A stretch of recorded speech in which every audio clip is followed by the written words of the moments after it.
Hello, hello la communauté, j'espère que vous allez bien. Je vous remercie de votre présence. Je souhaite la bienvenue aux nouvelles personnes qui se sont abonnées sur la chaîne, qui découvrent la chaîne, qui me découvrent. Moi, c'est Julie. Je canalise des messages, des inspirations et voilà. Il existe plusieurs playlists sur la chaîne avec différents sujets et je vais commencer, enfin je vais me laisser guider, je vais dire dans cette vidéo tout ce qui me vient et je mettrai le titre approprié à la vidéo qui me semblera le plus juste. Parce que voilà, je suis quelqu'un, j'ai besoin de laisser venir les inspirations, les mots, voilà, de trouver mon fil conducteur. En fait, le fil conducteur de la vidéo, généralement, me vient spontanément. Je suis quelqu'un qui a du mal à se mettre des règles, des cadres, j'ai besoin de me laisser guider en fait. C'est structuré, oui, mais que ça vienne petit à petit à ma façon en fait. Voilà, pour vous me présenter un petit peu, pour ceux qui ne me connaissent pas, je suis quelqu'un, je sais que ça fait partie de moi, ça fait partie de qui je suis. C'est quelque chose qu'on m'a déjà dit, sous-entendu, de manière directe ou indirecte. Et ça peut être quelquefois perçu comme un défaut, mais je me dis ça fait partie de moi. C'est que j'ai tendance quand je pars dans des discours, de passer du coq à l'âne.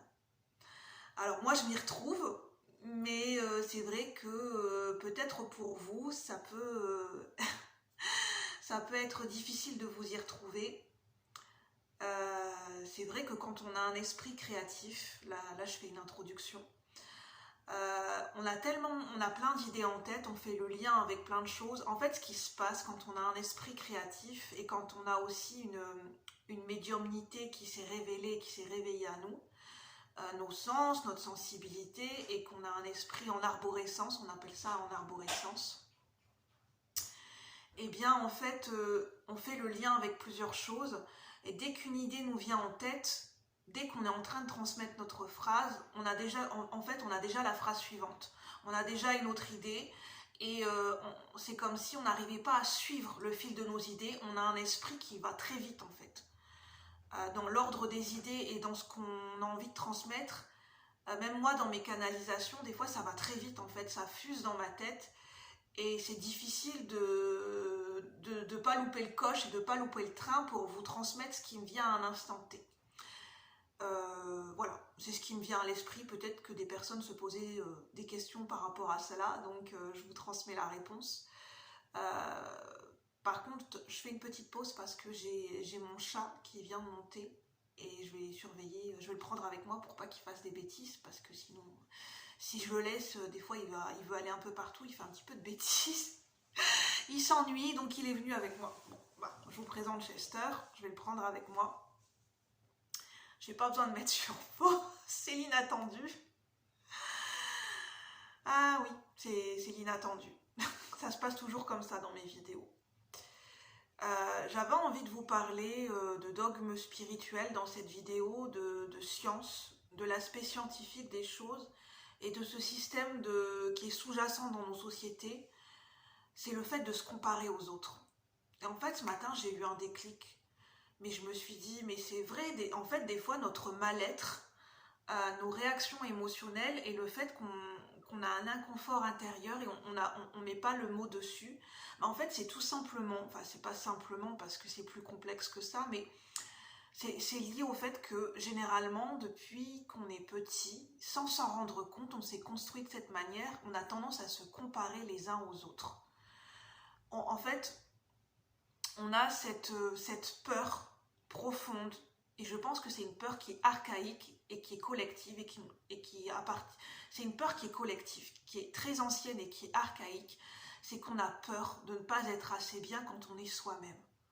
En fait, on a une croyance qui est limitante, quelque part qui nous limite et qui peut nous faire du mal, et qui peut favoriser un terrain de mal-être.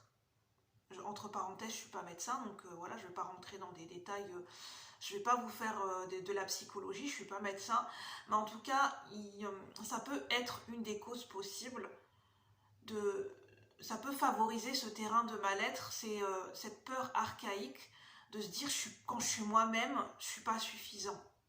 En gros, on a l'idée, on a la croyance qu'on ne peut pas être soi-même. Que quand on est soi-même, on n'est pas suffisant. On n'est pas assez bien. Qu'on n'a pas le droit d'être soi-même.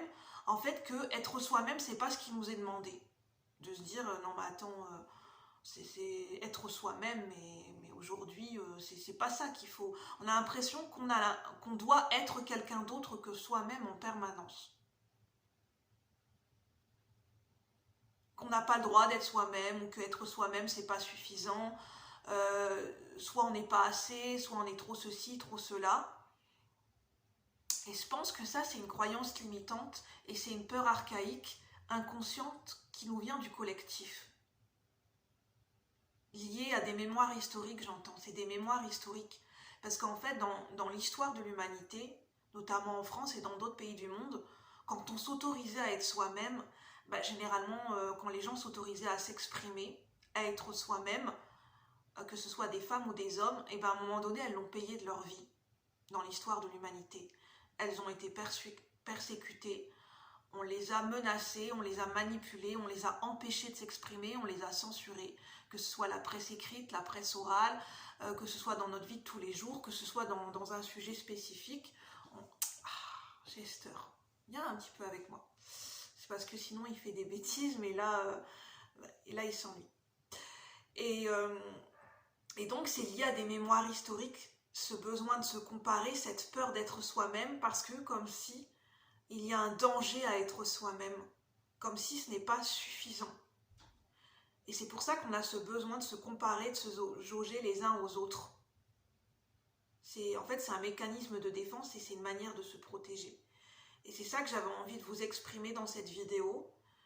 Donc j'espère que ça pourra vous parler, résonner. Ne prenez uniquement que ce qui résonne, ce qui vous parle.